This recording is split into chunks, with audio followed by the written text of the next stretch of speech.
Hi guys, Win here. Mobile Legend Recharge Dan kan en ho do na.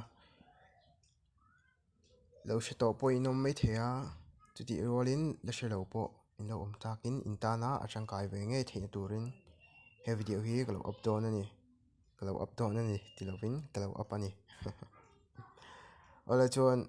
e ka channel hi thar ni wangin channel thar ni wangin khoi takin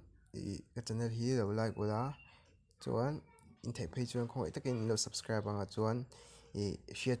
tian lo la le share fi lo dok la in nei ni chuan comment na te khanin milo zo tu la ka lo share ka lo thiama problem ka lo solve thiama ni chuan ka lo chan pui ze lang che u ole masa ber chuan in Chrome in browser in lut ang Google ang lo na chu Google ang lo ta a ti chuan search button ang lo tanga MTCGAME hay ka search sa hi mo MTCGAME ko search ta chan ka in scroll down nga chuan MTCGAME hay buy mobile legend ti te buy PUBG mobile UC potter research thaini tikhan free fire te po free fire chu ma se khelta ka kan ngai lo ngo mobile legend a hian kan lu tanga direct to pin lu tai la lo lo mai thi ma se MTCGAME a hanin lu tanga search button hay mobile legend ti in search mai tanga lo lang meng chuan United States anta USD dollar sign ta USD hi kan change sanga scroll down charanga where India INR hin danga India rupees ti chuan user ID kha hin type don ta ni 5827336886 he ka ID ta chuan zone ID a khan in zone ID theu khain type mai don ni 8322 ka khan ta chuan gian select amount a hinom ta ti nai nge indu sat kha select thita chuan ai chen zasari mante sang kha zanga mante sang hi sang thum le zariat atam ber hi sang sari le zaruk som sari paliman hi ni voina chun event chau stan event kha to han ka ti me ka wangin daily recharge tan khan ka recharge zi ta somriat man hi kalau recharge le don ta tu na hian I have read and agreed to the terms and conditions a hian tikanga chuan in email khain type don ta ni ro zola ro hua 92 gmail.com tikhan go to payment a hin tikanga ni thi du thu sam chi lo an HRETHIAM mai don ya chuan ta in payment method alo lang ta credit card bank card ta chuan paytm bank redirect ta UPI chuan ka ti zum zum dona arei kani Google Pay pom ta hei ta hian Google Pay om ta ki chuan paytm kam han vai paytm an ka click anga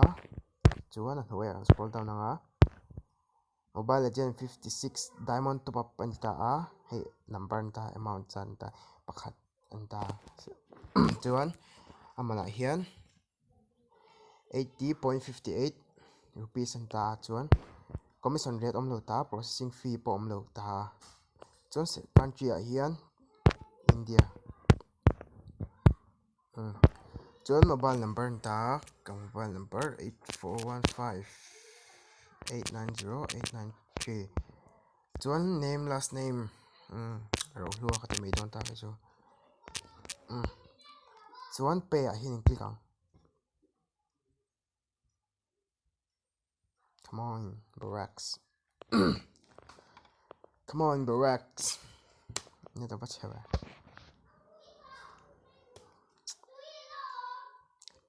kha la chu HRETHIAM hero chuan paytm wallet hi wallet hi ke man ka select awangin nge choice to a zinga hin ka da awangin ke chuan ka select dona chuan tikhan an ta place your order an ta ka place don ta ani tikhan ang ni panin place anga GPay mo Paytm mo ti dan dang khan chuan pay using Paytm app kan hi ta or select an option to pay in cha chuan ka phone number ka register na Paytm ka register na khan ka type anga chuan ka proceed don ta ni chuan verification code alo thenga OTP ke ma nge ka ni ti chen na khamo no send mek ta a ti chuan aron thleng don ta ani come on 893 852 chuan kan verify tikhan da ai and confirm ta e-commerce pay 80.558 katina kan pay don ta ni chuan Paytm balance available balance hi zanga le somruk pathum 0.58 kan ta kan ei ta pay thought don ta ni come on relax processing payment India long hak lo wala bi paysin tikhan message for loot ka pay ta tikhan your payment has been completed a payment for 80.58 INR is completed India powered by RAPYD finish ini metang ti chuan tikhan diamond chu kan lo recharge tareng maya game tang ti po in recharge tu ni chuan oma League of Legends PUBG Mobile te Mortal Kombat Call of Duty thleng panom ni MAHSE ding chu PC games ani ka renga ma Call of Duty Black Ops inte hoi chu Xbox fekani ta ole khad zong khani post save win tan chuan clear tu mi pui zong te khoi takin no support zel turin karon dilin karon ya na chu thavek ule